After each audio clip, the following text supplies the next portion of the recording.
Hello, hello, and welcome back to another episode of the Device Diaries. You guys, today is episode 41, and I'm really excited because I have a very special guest for you guys today. Today's episode is episode 41, which I titled Beyond the Quota Preventing Burnout in Medical Device Sales, you guys. All right, so without further ado, let me give you a little background about my guest.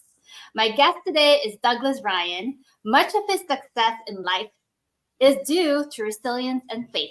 Two things I love the most, you guys. His parents got divorced when he was around 5, and as an only child, he grew up pretty independent. While his LinkedIn profile, according to him, is pretty cleaned up, his true background and journey is a long one that led him to medical device sales. From caddying all day on the golf course when he was 10 years old to serving tables and managing restaurants from Detroit to Vegas and back, opening a food truck, selling food, then breaking into medical devices. Now he continues the journey for quality of life for his family, the physicians, and ultimately the patients he served. According to Douglas, that the older and a bit wiser he gets, he realizes how much faith is ventricle to all of this. Welcome to the show, Douglas. Thanks, Scott. It's awesome. I'm excited to have this cool chat with you this fine Sunday. I know. Oh my gosh, it's been a minute. So Doug and I actually met on LinkedIn a while back. What would you say, Douglas? Like about a year ago or so? It's been a minute. Yeah. Yeah, so we're pretty much the OG of LinkedIn posting.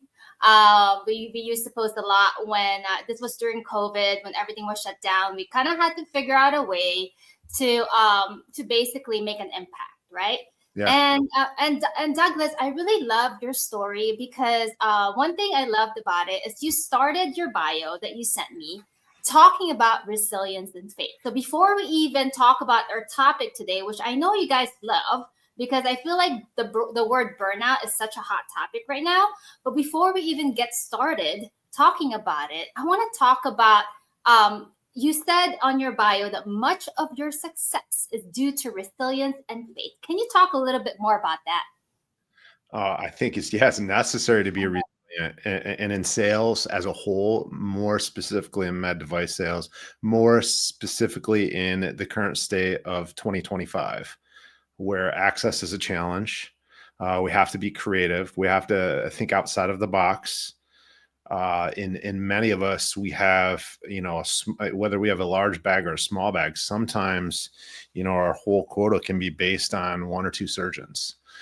So we have to be resilient, and we have to realize that I always talk to my colleagues, and, we have, these off, behind the scenes, conversations about surgeons and our day-to-day life. And, it's not in their forefront. We think we're the center of their universe. Why didn't the surgeon respond to me? Like, oh my gosh, like I put this great presentation, the best lunch ever, the best meeting. I thought tomorrow they'd be using, and what's going on? Obviously, it takes 10 to 20 to 30 times in front of these surgeons to get something from the back of their mind to the front of their mind, to think about you. And then it's by fate, right? And then it takes a patient. We always, one of our close colleagues are like, it takes a patient too. So that resilience to keep going and not take it personally. We can't take anything personally, right? Yeah, seriously. And it's crazy that you say that because that has been a huge part of my life because I feel like when you're up, somebody will try to pull you down. That's just the story of life. That's just the way life goes, guys. Life, I always like to change. I always like to say life is not linear. I wish it was. We go through seasons all the time. So you got to have faith and you got to be resilient, right? That's just part of life, you guys. So I guess, Douglas, before we get started with our topic today, I want to step back a little bit and talk a little bit more about you. Can you walk us through how you even broke into med device? What made you decide that this is the career for you? Yeah, I told you, my resume is insane. If it was fully printed out, it would look like Santa Claus's wish list. But to make a long story short, I was in food sales most prior to med device. I was doing great. I was, it was my background. I knew food, I knew sales. We at that time, Detroit was opening all these hip, cool restaurants.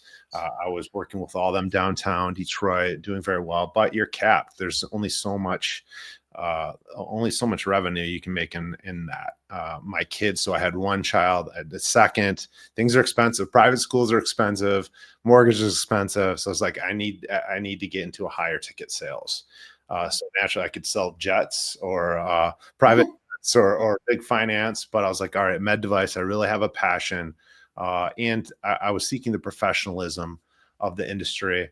I knew I could learn the science behind it. So I was lucky enough to start out I was selling immunohistochemistry and IHC supplies, histochemistry, slides, dyes, anything to test for cancer diagnostics. So it was kind of a shift into that kind of commodity sales. But I was lucky enough, my brother-in-law owned a company. He sold the company. He said, I don't know anyone there now, but I heard they're looking for a position. I interviewed.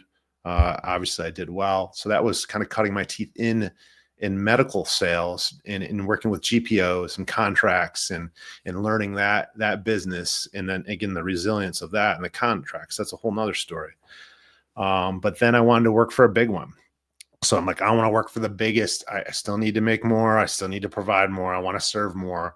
So I did the top, biggest device companies in the world, Medtronic, where you at, like all the way down. I found Smith and Nephew, and I found a manager who's willing, because it's challenging, right? Because every post or every position will say, we want you to have 5 years med device experience before we'll hire you, right? And I was like, well, I have 20 years of sales experience plus at that time, 25. I have medical experience. Like I know what to do. I know I can figure out an OR, but why won't anyone give me a chance, right? And I was like, 5 years is ridiculous. So I found a manager who didn't care about the 5 years. He wanted to, and more importantly, he wanted to mold someone and someone he could teach. So this manager, Aaron, gave me a shot at Smith and Nephew. I was in a negative pressure device, and that really exposed me to the broad OR experience. The challenges there, though, sometimes. Obviously, we know quotas change every month. There's always some algebraic equation to figure out your comp structure, markets change, whatever. And because I had a broad base at that time, and I did very well too in that specialty, but had a huge book of relationships, which obviously we know is key in the industry. So I was sought after by another company because of my relationships as a small kind of a startup company. So the last, let's see, 5 years now, I've been with these small startups, and it's great because it's a lot of opportunity. I'm excited about the new technology. I'm excited to introduce the technology to surgeons. It's not a Me Too product. It's tons harder. Yep. Because we can't walk in and have this badge like I'm with Stryker, I'm with Medtronic. I'm already on contract. We have to fight and navigate that, but it's exciting because the reward is even that much more.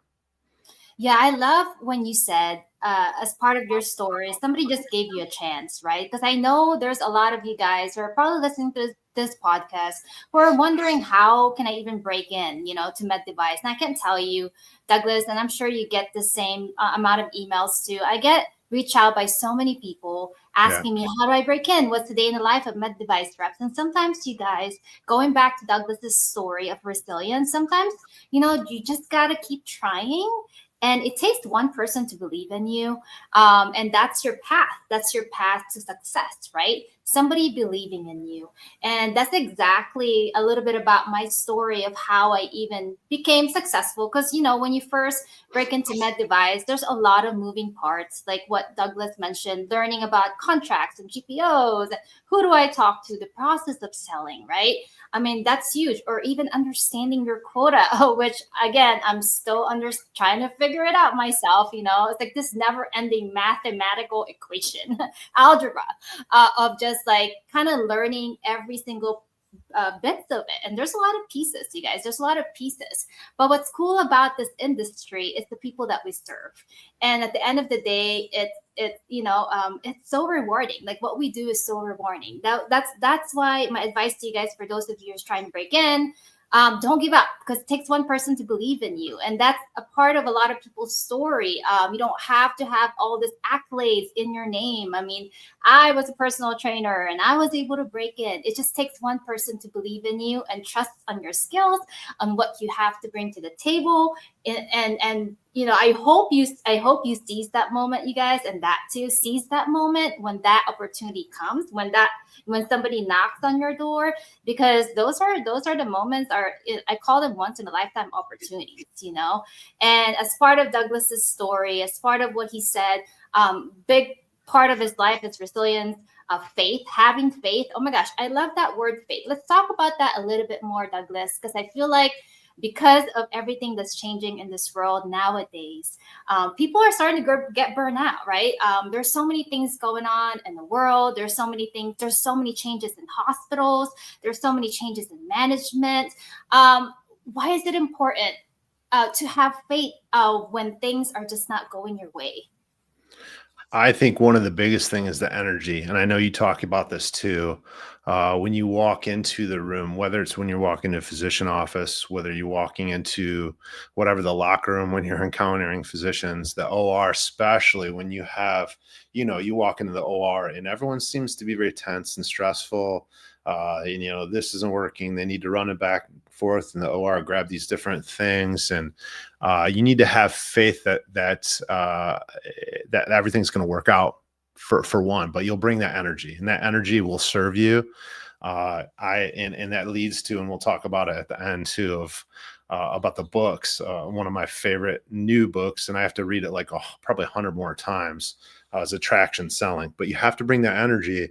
Because it just will. It will come. It will come. The faith, you have to have faith. People have different beliefs.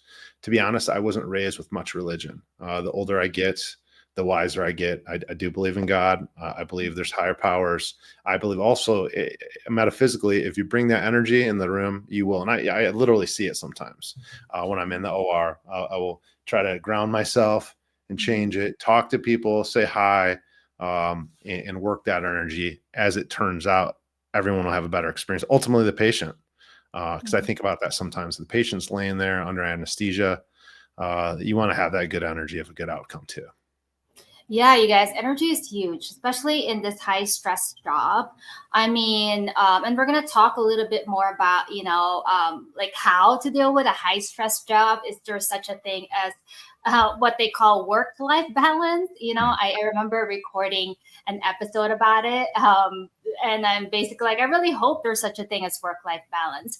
But at the end of the day, is you have to create that balance for your life, right? So let's talk about, I guess, before we even start talking about ways for our viewers, for our listeners, to have that balance in their life. Can you talk about do you have any habits, morning and nighttime habits that you practice for yourself to prepare yourself for this, a stressful sales call, or maybe covering a case, or whatever it is that you're trying to do, maybe trying to meet with a CEO or CEOs or CFOs of hospitals? What are your habits, like morning habits, daily habits, that kind of keeps you grounded? You talk about grounding a lot, which is huge, you guys. Keeps you grounded. That way you can be at the highest peak of performance when you walk into the hospital. Yeah, for sure. My wife and I always joke about this because we're in Detroit, right? You follow these people online on Instagram, on LinkedIn, or whatever, and you're like, all right, I woke up, I meditated for a half hour, I did yoga for an hour, I walked on the beach, then I had my smoothie, organic, and that's not reality. Also, the vitamin D situation here in Detroit is not strong. Like, it's dark, it's gray, but the very least that you can do is breathe. So I try to I meditate. I try to move. I will say, like, me personally, I don't drink. I quit drinking. It'll be almost 6 years ago. I don't drink. I don't smoke. I do have a vice though, caffeine. So I would admit, I've tried to give it up. I don't want to give it up. So I generally brew my coffee the night before. because sometimes I'm getting up at 4:35 in the morning to make sure that I'm up. But I spend about 10 minutes meditating. I have a meditation. Sometimes I'll do it for finance. Sometimes I'll do it for my body. Sometimes I'll do it just for relationships. So it's a small little meditation. I put my headphones on, go in my quiet space in the office, and I sit. So I try to get. I don't want to be a super elevated state, but I don't want to be sleeping either. So I don't drink my whole coffee, but I'll be at that balanced level. So that's what I do. I try to do that every day. That's my main thing. Obviously, we need to work out. Sometimes being in the OR, we have to be there early. I'm not like Jocko. I can't. I don't. I'm not. I'm not getting up at 4 in the morning. I just don't. So sometimes I try. If I have a late start, I'll hit it. I'll get the Peloton. I'll do a row. I'll do some weights. But most times I try to fit it in at least 3 to 5 times a week, and definitely catch up on the weekends, because we need to be healthy. And that's the one thing, going back to faith, a lot of things we can't control, but that's the one thing we control. As you know, as being into fitness and personal training, that's the one thing we can control. And if we take care of ourselves and bring that good energy, then the other things will fall into place. Yes. Oh my gosh. Spot on, you guys. Because a lot of times we tend to, as sales reps in general, we're like so worried about how do I hit this quota, over planning, overthinking, over processing. And a lot of times you can't control the outcome. All you can control is what you do every day to get you to that outcome. And a lot of times, and Brian Tracy, I love him so much. He said this, he said this so eloquently. He says, like, you want to kind of work harder on yourself more than your job. And that's exactly how you become successful in different avenues of your life, because it's not just about work, you guys. It's called work-life balance for a reason. You guys have a family life too. And if you're not prioritizing that, you guys are going to miss out. Your kids growing up, I don't have kids yet, but I have a dog, and I make sure that my dog gets that attention, because I don't want to look back 10 years from now and I'm like, oh, wow, I didn't really spend a lot of time with my dog, and now he's gone, and now he's, and I didn't get to enjoy that moment with him. Same thing with your family life, you guys. Same thing with yourself, your health, right? That's why health always comes first. Tony Robbins said it so well. Like, take care of your body first before you take care of your mind. Body before mind, because when you are looking fit, feeling good about yourself, like Douglas, he quit any vices. Right now his vice is caffeine, which I don't really consider that a vice. I mean, when you're in sales, you kind of need caffeine. I'm just saying, but taking care of your body allows you to put you in that peak performance, right? So think about when you guys feel good, you act good, like you function well, you think smart. It doesn't matter if everybody else around you is having a bad day. If you feel good, if you have that, I call it, Douglas, I call it, like, I put my visors on, like hat. That's why I wear a hat. I'm like, okay, no negativity. I have to program my mind and my body every day. So when I walk into a situation, okay, call it situation, because you guys, once you're around people, you don't know what they're going through. There's going to be a lot of, people are probably going to share their dramas or whatever. It's your job to literally, like, protect this energy so you can perform at best. Okay, so let's keep going, Douglas. So today's topic, you guys, today's episode 41 of the Device Diaries, which I titled Beyond the Quota, okay, preventing burnout and medical device sales. Okay, so I guess I want to start with the question: was there a time in your life in sales to where you feel like, that's it? This is it for me. I'm done. I feel burnout. I don't know what to do. I don't know what's next. Was there a time to where you felt that way ever? I think COVID, the whole pandemic, the lockdowns, the shutdowns, especially other places of the country and the world were more affected than others. In Michigan, we were shut down, like OR, all elective procedures were shut down. Everything was shut down. And beyond the quota, that's it was beyond the quota. There was no way to attainably reach the quota when there was no elective procedures in my particular product was reliant on that. So it was frustrating, and I think again that's one of the times we met. That's why I went through Omar Khatib's program. I'm like, I have to think outside of the box. I have to figure some stuff out. But I was a little burnt out at that point. Yeah. And yeah, and then going through that too, when things opened up and the quotas automatically opened up double, but there's still access was still a challenge. And to be honest, even now, the access is still a challenge where the quotas keep increasing. I'm not burnt out as now. I love my company. I love where I'm at. But there is always that balance. So yeah, that was the time.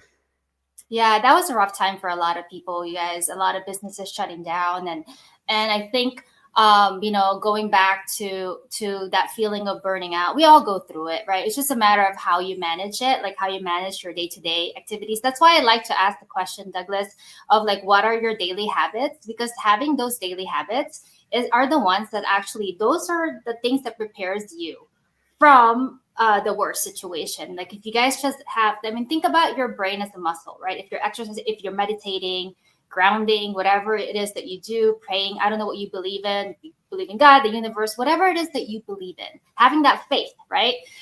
Is huge. It's huge, you guys, having that faith. And when we talk about faith, we're not talking about like you doing like voodoo stuff.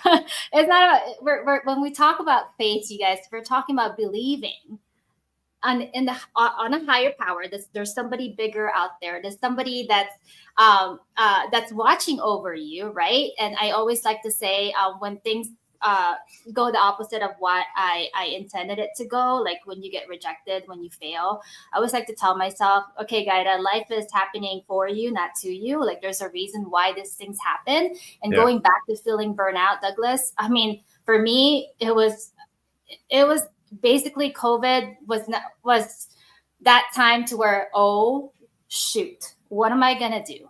And the sucky part about that time, talk about like when it rains it pours. I was going through divorce during that time as well. So I'm like, God, what else are you gonna bring? What else is gonna happen? And I remember finding myself almost defeated, right? And we're only humans. It's normal to feel that way. And you guys, if you guys are in that position right now, allow those emotions. Those are normal human emotions. We're only humans. I know we go a million miles per hour as reps, but we're gonna have some downtime, and that's okay. Okay, that's okay. Feel those emotions. That's really important. But one thing I'm gonna tell you is this. Okay, so I hope you guys are writing this down because I'm about to give you guys a little bit of advice, and I really, really want to know what Douglas thinks about this too. One thing I'm gonna tell you is this, you guys. Life is seasons. Life is seasons, right? When you're down, it doesn't mean you're gonna stay down. Okay, I'm gonna repeat that. When you're down, it doesn't mean you're gonna stay down. Talk about COVID. Okay, when it was COVID. I was going through divorce. I didn't have any money left in my bank account. I was about to go broke, you guys. But one thing I had is faith, and I knew that, and faith and resilience, tenacity, right? And I knew that if I just basically write down my goals and focus on what I can control now, which is creating a social media platform to where I can show the world who I am, hence LinkedIn, right? If you guys don't have a brand on LinkedIn, I highly encourage you guys to do it now. It's never too late. The world is changing with the AIs and everything. And start there, and you'll be amazed of on how much doors LinkedIn actually opened up for me and Douglas. So Douglas, let's talk about that. So because I feel like you and I kind of had that same journey of like during COVID when everything was shut down. Then we decided, okay, we're gonna take a course and we're gonna learn about digital marketing. So how was that? What was that deciding factor for you to where okay, it's time to pivot? This is not working. It's time to pivot. Can you walk us through that day? Yeah, well, it was working. And, God bless Smith and Nephew. They were very nice. They actually matched our quota. So whatever our quota, whatever our comp was, they did. But however, I've never been one to be at plan. I always want to be above plan. And I've set my financial goals and my family and my everything that I want to do. My goals or intentions are never what my quota. It is about a beyond quota, everything that I do. So I was capped. But that being said, I was forced to, and everyone has their own belief about things too. But to be quite honest, I was against the vaccination. So I'll throw that out. It's a personal thing to me. I was 100% against it. I was being forced to, and I said, you know what? I'm not going to do this. I don't care how much money you pay me. With my faith, I'm not going to do this. So I said, I got to figure something out. So I'm like, I have to build my brand, and I have to never be in a position to worry about a position. Whether it's independent, whether I go as a 1099 and start my own thing, or if I work with another company. So that's the reason why I really dove in and had some money saved. And Omar said, here's what it is. And I know you two were in a tough position when you signed up. That was a lot of money, but was it worth it? 100%. So yeah, I went all in, built my brand. And to this day, and with my old company, everyone joked like, hey, yeah, you're Doug, the LinkedIn guy. It is funny when I go to conferences, when I go places, especially with my team. Prior we had like 100 reps. Now we have 100 reps throughout the country. When I go places, they know, hey, Doug, how you doing? Like, what's up? And I'm like, who are you? I feel bad sometimes.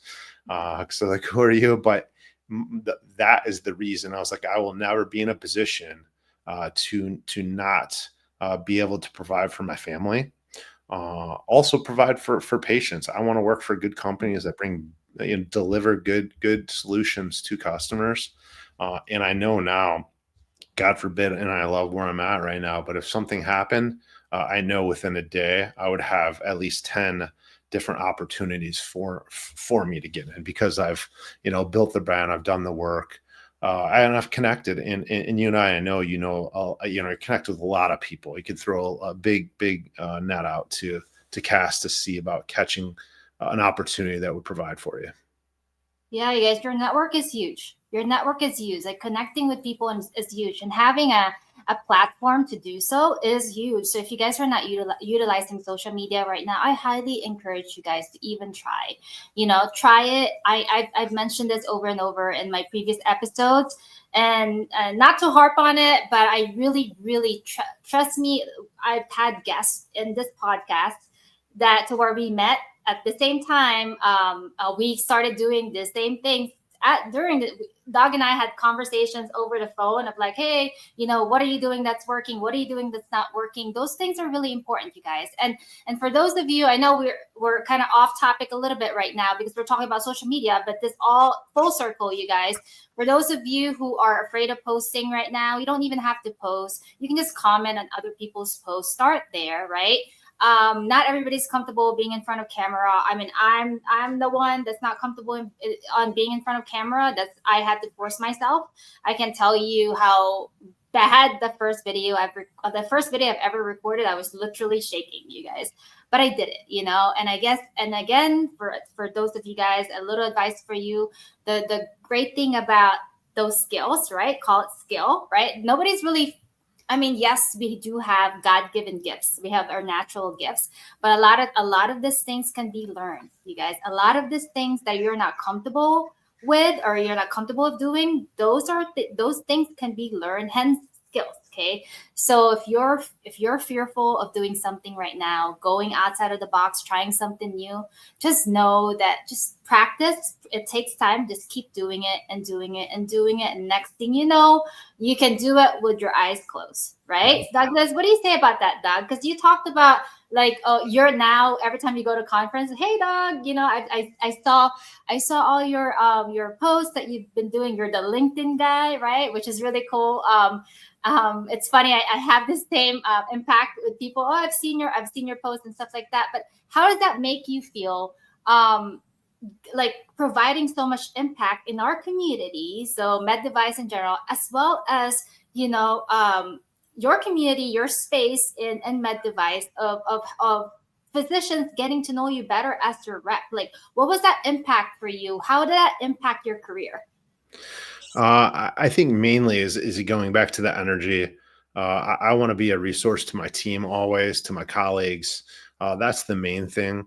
I want to create a positive because I think networking within your own company, within your own organizations, that brings positivity as well. To be honest, my last two industries and my call points weren't too active on LinkedIn. Like now I deal with a lot of general surgeons, general trauma, plastic surgeons, ENT and OMF surgeons. They're not really active on LinkedIn. That's my main thing. I don't do a lot on the other platforms. Ortho, those guys are huge, on LinkedIn. But I know, and we all know this, if you Google someone's name, one of the first things that comes up is the LinkedIn profile. It's just natural nowadays with media.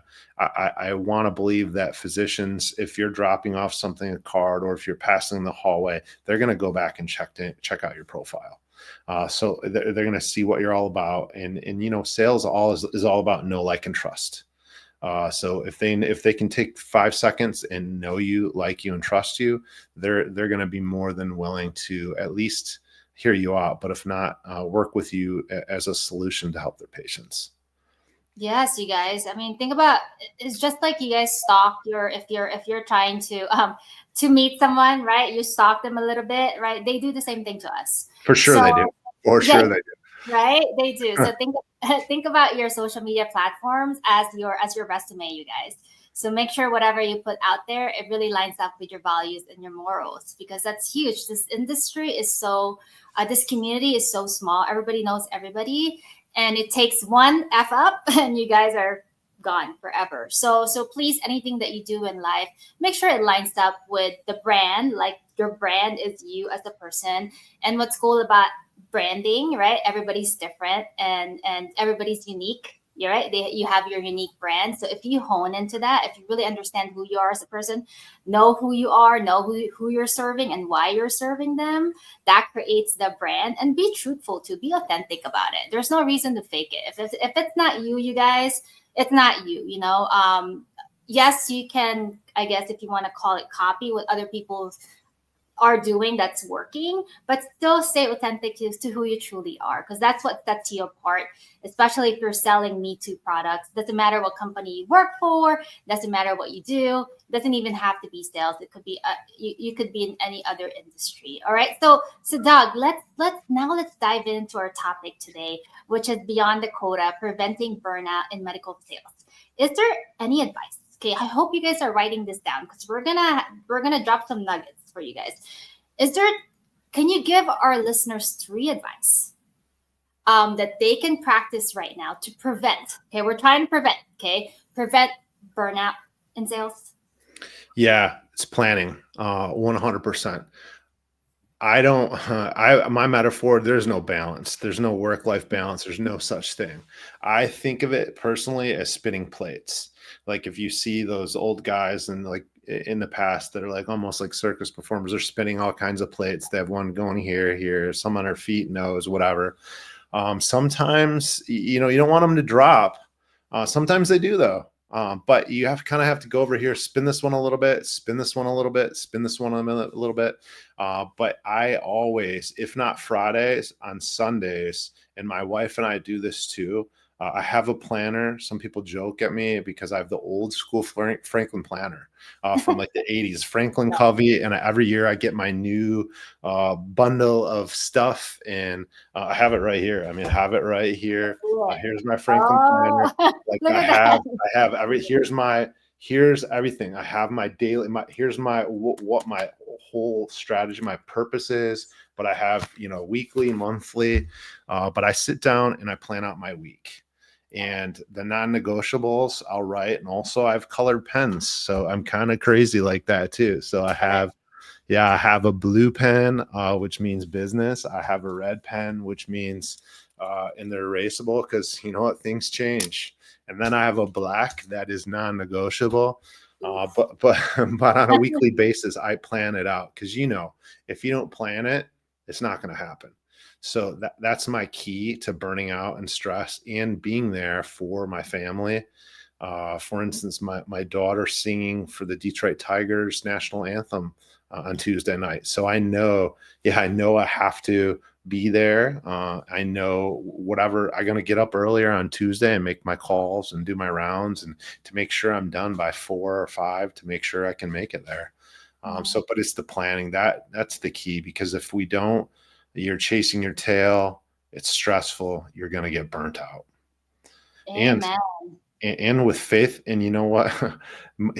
My wife and I are like yin and yang. She's very high strung, very type A, and God bless her for that. I'm a little bit more chill, and sometimes she kicks me in my butt and is like, "You need to do this and that. Like you need to go." But there is, God willing, there is always tomorrow. So with my Franklin planner, I carry over my things from yesterday to today. And I'm like, all right. And I have my priorities, my priority things, the 2 or 3 I must do. I do. So at least I can go to sleep at night. Think, all right, I did those. Tomorrow I'll get after it again. Get after it again. I love it. So I think what I heard from what you said, the planning is huge, you guys. The planning, I mean, hey, if you fail to plan, you plan to fail, right? I Yeah. mean, hello. So planning is huge in everything that you do. So make sure you write that down, pen on paper. For me, if it's not written down, I mean, even dog's bio, I wrote that because I'm that person. Because I can't, even though we have like our cell phones, technology, I'm a writer because I feel like if I actually put the work and put it on a piece of paper, and I actually, like, you did the what, if you guys are a typer, that's okay too, but that's when you can actually see it happen. Yeah. You guys want a big planner behind you on your wall, that's okay too, but I'm old school like Doug. I like to write things down. If you guys ever see my place in the future, I have post-it notes all over my wall of my Yeah. plans. I have my post-it notes color coded as well, as to which basically tells me what is important, what are the non-negotiables, what do I need to do now, what can wait later. Sundays are my planning days, and this goes not only this doesn't only apply to your work life, you guys. It's also applied to your personal life. So if you guys are planning your weekly meals, Sundays are the best time to plan it. And also having that support system. So number one, write this down, plan. Number two, Doug, you mentioned your wife a lot, and having that support system from your wife of like basically like, hey, dude, like get up, let's go, let's keep this going. That's really important. You guys, you're the average of the first 5 people you hang out with, so keep that circle tight and keep it really good. Okay, network is huge, you guys. Network is huge. Choose your friends and the people that you want, your relationship, your partners. Choose them wisely, because that's Yeah. going to impact your career. And number 3, I think you touch on faith a lot, and faith is huge. You guys, if you guys don't believe that you can do whatever it is that you put your mind into, okay, you guys are not going to win. It starts there. You got to believe in yourself, because if you don't believe in yourself, how can other people believe you? Okay, and that's exactly what sets you apart in sales, even if you're selling Me Too products. If you don't believe on your product, how is your customer going to believe in your product, right? So you got to have that faith. But the things will work out. They always freaking do. But you Yes. got to plan. You got to surround yourself with the right people, have the right partner.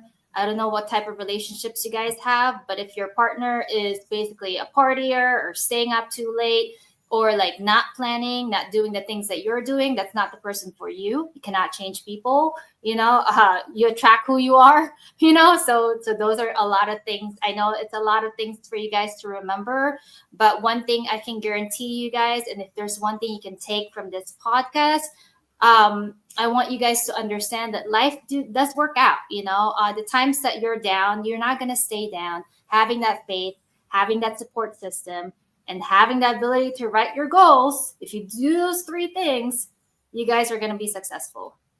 It's just a matter of time. Let's talk about that a little bit more, Douglas. What do you say about that, Doug? Oh, for sure. You have to write it, and that you have to. Well, what I thought of while you were saying that is the faith part. First off, one, I write it, I plan it, I set my intentions. I know what I want to do. I know what I'm going to do. But going back to getting something. So Friday was a perfect example. Why you're talking about this and having faith. I went 0 for 4. My first case, um, it was scheduled. The partner took over the case. The partner had a different idea of what he wanted to do the procedure than using my product. So I got up early. I was there at 7. I prepped the night before. I was ready to go. Had everything going. A new partner came in. No, I'm not going to do it this way. All right, fine. But you know what I did? I met a couple residents that I've never met before, so it was good. Case 2 didn't need my product. Case 3, I saw there was something else on the board, uh, and it would have been appropriate for my product. The patient, it wasn't applicable. So without going into detail, so then there's another case add on. It's becoming 5 o'clock. Surgeon's not there. Bumped to 7:30. So now I've been there from 7 o'clock till 7:30 at night. Then I go into that case. No, they're probably not going to need you for this either. So I was there for 12 hours. So could I look at that and be like, this is terrible? No. As faith, I got another contact. I met with another a resident. The resident said, you know what, we would love to meet with you for a journal club. I caught a couple other residents in the presence of me being in the OR, and my attitude, I feel, and I told my wife, she's like, how'd it go? And I was like, well, I saw the whole team today. They know I'm there. They know I'm happy. They're going to know eventually. I'm always here. I'm always accessible. So they're going to reach out when they need me. So it's faith. It is faith for sure. And I love how, yes, it is faith and having the right attitude, you guys too. And I think that is the biggest, if that is the best way to prevent burnout, right? Because I mean, have the right attitude, be positive, have a positive mindset. Because burnout is just a word, you guys. If you tell yourself, I feel burnout today, well, guess what? That's how you're gonna feel. Yeah. Okay. Right? That's how you're gonna feel. So Yeah. you have the ability to change the way you think and feel, you guys. And that's the cool thing about the power of the mind, right? If you have a strong mind, if you guys just practice certain things, maybe gratitude, maybe mindfulness, meditation, whatever it is that you guys do every morning, think about that. Like breathing is huge. If that's something you could start with right now, when you guys are facing a stressful situation. I mean, Doug, one of the things that I do every time I start doubting myself on, like, maybe I'm like, oh my gosh, I've been rejected so many times. I couldn't get in front of this customer. Last customer I was talking to yelled at me, and it really, really affected my self-esteem. I just sit in my car and breathe, and I would say this to myself: remember who you are. Remember who you are. There's a reason why you're here. Okay. Yeah. And if you guys, if that's something that you guys can take, I hope you write that down. Remember who you are. There is a reason why you guys landed this career, because you are good enough. So Yeah. have that faith, have that positive mindset that things will always work out. And the word burnout is just a word, you guys. It's just a word. So stop saying it, stop thinking about it, take it out of your vocabulary, and that's how you prevent burnout. Right, Doug? What do you say about that? Yeah, we can't take things so personally. That's the huge thing, because these people are busy. They're busy. They're stressed. Physicians have less resources. The hospitals have less staff. They're making cuts. They have less opportunities. Back in the day, we could show them our device and they'd be like, yeah, bring it in tomorrow. Now they can't. That's frustrating. Now it goes in front of value analysis. They're frustrated by that. And that's half the battle too. When you tell them, hey, I got this great thing, they're like, do I have to go through value analysis? But the main thing is we can't take it personally. We just have to go, keep going for no. And no, we just got to, show up and follow up. And going to my story, I was thinking, like, that was just Friday that happened, but this is, in years, this has been going on for years, right? So from my experience, I've had plenty of days like that where I just write down notes. All right, I met with this person. Now I'm going to follow up these residents. I'm going to do a nice meeting, probably within, the resident change switches up in July here. I'll meet with the new team. I'll show them something good's going to come out of it for sure, because it always does. Always does.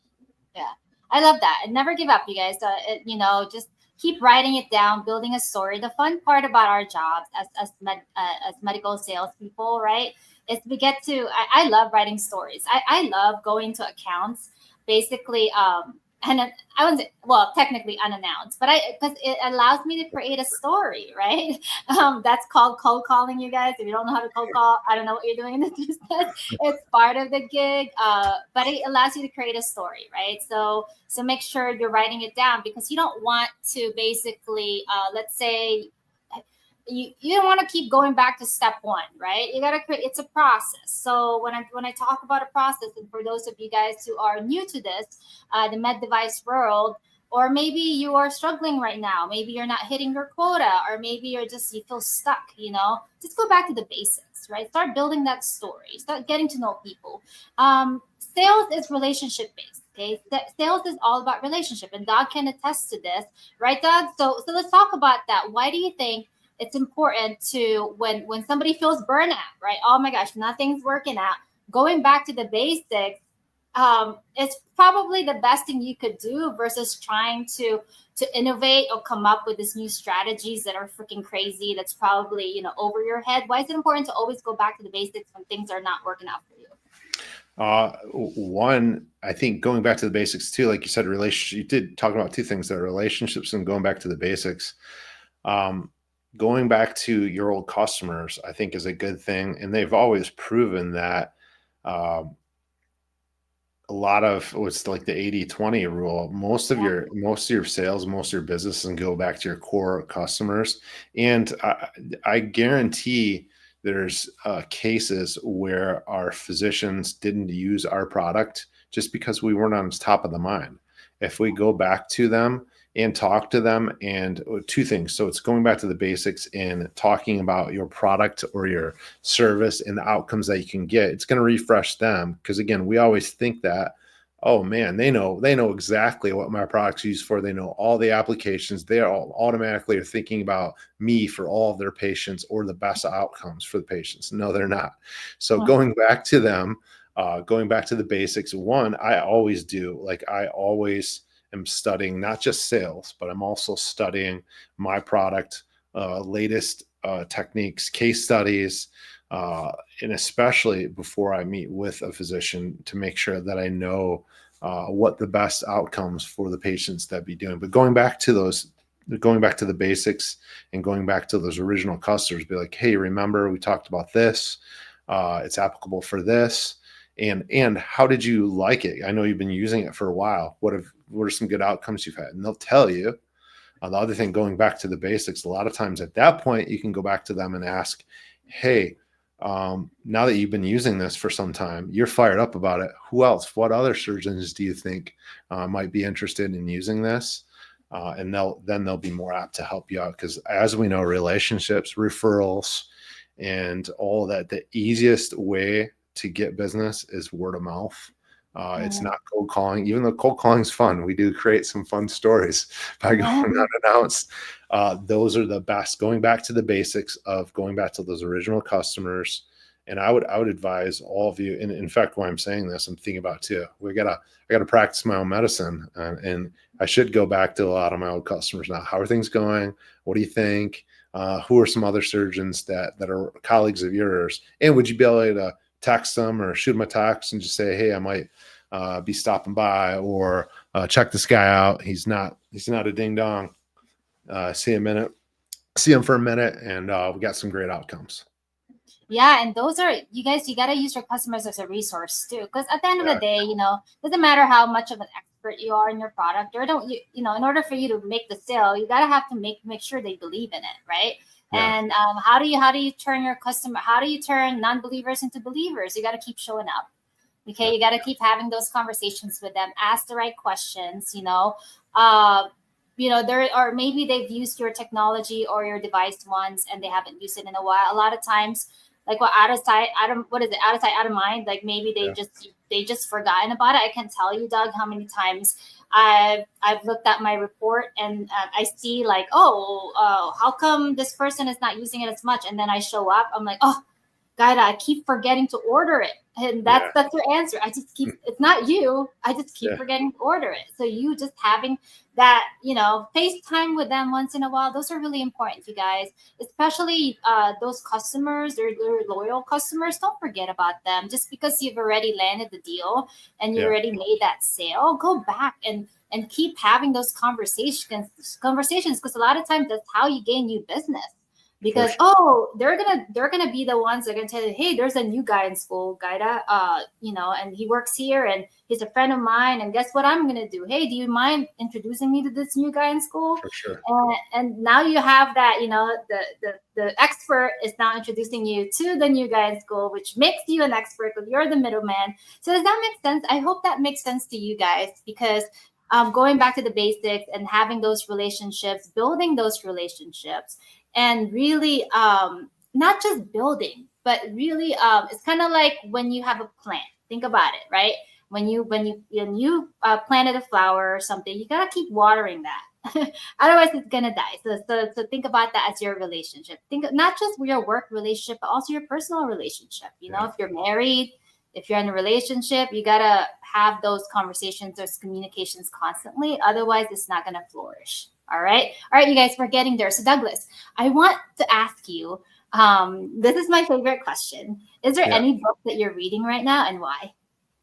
Yeah. So I know you prepped me for this, so it's Yeah. already, but I'm always reading 3 or 4. So I'm juggling things, and I have one on my tablet, I have one on my phone, one hard. But Attraction Selling by Justin Michael, and that's going to faith. That's going to goals. It's going to living in intention. It's almost bringing. This goes really deep for some people, I know, but there's Esther and Jerry Hicks. They wrote To Power Ask and Is Given. They were mentors for Tony Robbins, and like it's a real deep. But we are connected. We're all matter. We're all connected. But bringing this attention and this traction selling to med device, that's the one. And the other is again going back to the basics, but not just basics. But you'll see him as super active on LinkedIn. Mace Horoff has what is it? Mastering Medical Sales, the evolution. So he wrote one. This is the evolution kind of thinking. It's not just, you can't just go see a doctor in the office and buy them lunch anymore and get business just by doing that. There's a lot of techniques that go into, because this is a different industry. It is different. There's different nuances, but those are the ones. I love that. I love that. If you guys didn't write that down, replay, right? Listen to this, write it down, read books, you guys. Oh my gosh, those are the best investments that you can do for Yeah, yourself. And I don't know if you guys love watching the news. I stopped watching the news, because it's bad programming. So make sure you're programming your body and your mind with the right stuff, for sure. and it's funny, Doug. I even stopped. I used to have this bad habit. I call it habit because it is a habit, right? Bad habit of watching Dateline when I go travel, and I'm by myself in this shitty hotel room, right? Because I'm cold calling on hospitals, and now I'm like, I stopped watching stuff that scares me. No more scary movies. The times, my nighttime, you guys, if you guys are thinking about habits right now, in order to prevent burnout, your nighttime should be your time of peace, like before bed. So a lot of times at night, and I kind of want to get I kind of want to see what you do at night. So at night, I write down basically things that I learned today. So I was like, what did I learn from today's sales call or from today's covering case or whatever that is, and then how can I be a better person tomorrow?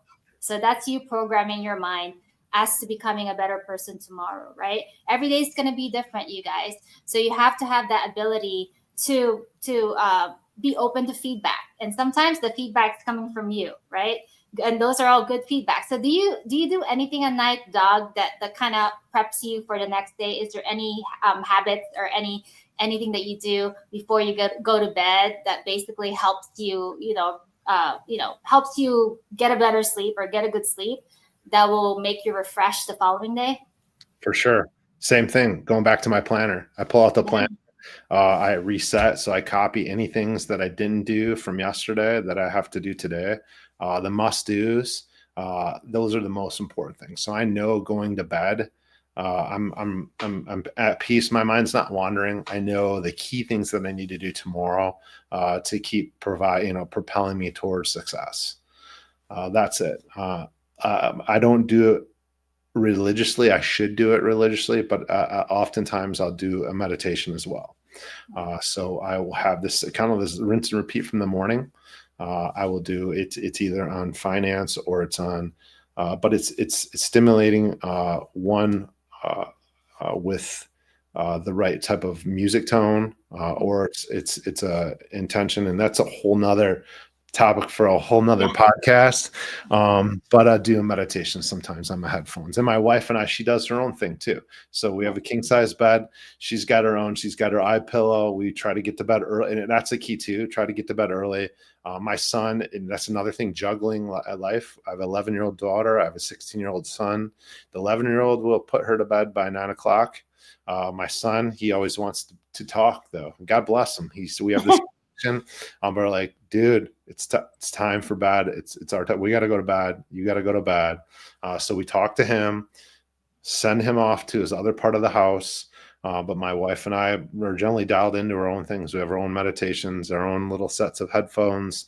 We shut it off. We get all the electronics out of the room too. We're hippy dippy about that. We don't have any electronics in our room. We have old school alarm clocks with batteries. We go to bed peacefully. It's cold, it's dark, and we sleep good. That's it. No, I love that, you guys. You guys have to have those nightly habits as well, not just morning routines, because sleep is so important, especially in this high stress job, or it doesn't have to be sales, it could be anything else. It's really important, you guys, that you guys are getting quality sleep. But there's a difference between sleep and quality sleep. If you get quality sleep, you guys are gonna function better the next day, right? Whether that's going to bed early for you guys, or like what Doug says, he's going back to his planner, and all that does is this, you guys. It's pretty simple. All that does, writing down things, goals, is taking it out of your brain so you're not thinking about it. And what is the number one cause of lack of sleep and stress? Is you're overthinking about stuff. So if you just put it on pen and paper all the time, you guys, you just release that off your mind so you're not thinking about it. Allows you to sleep better, allows you to function better, so allows you to think about prioritize your day however that looks like for you. All right, so today's episode 41, you guys, of the Device Diaries, which I titled Beyond the Quota, Preventing Burnout in Medical Sales. I hope you guys took notes. And just a little review of what we talked about. We talk about preparation is key in everything that you do. We talk about the circle, who you surround yourself with, have that support system. Habits are huge. So morning and nightly habits is huge. Have faith, have resilience. Things do work out. Doug, is there any last words you want to leave to our listeners before we end this podcast? Last advice that you can give them on how to prevent burnout in sales? Yeah, again, have the faith. I had an old manager. He told me it's pretty simple. You have to just show up and follow up. So if you just keep doing that, just show up in a positive mindset, show up and follow up, it's going to happen. It's going to happen. Have faith, you guys. All right, yeah. Doug, thank you so much for being here and for joining me. Yeah, it's been a minute since we catch up. I really appreciate it. I love your story. I love what you're doing. Keep doing what you're doing. You too. Again, you guys, thank you. Today is episode 41 of the Device Diaries. Before we end the show, Doug, I want to give you this platform to tell our listeners and our viewers, where can they follow you? So mainly on Instagram or on LinkedIn. I don't really do an Instagram. I'm on Instagram. But LinkedIn's it. And I would say if anyone is trying to break into med device or wants to network, I'm a full believer in karma. I'll be happy to help you. It is tough sometimes, one, to get in, but also to keep growing and hitting quota. But I'm always available to reach out. So please do. Yeah, and I'll make sure that once I release this episode, you'll see him tag on the post as well, so you guys can follow him. But today's episode 41 of the Device Diaries. Again, Doug, thank you for joining me. I really appreciate your insights on how to prevent burnout in sales. My name is Caddie. Thank you guys for listening and for watching. And remember, Be bold, be brave, and always be you. I appreciate you guys, and we'll talk soon.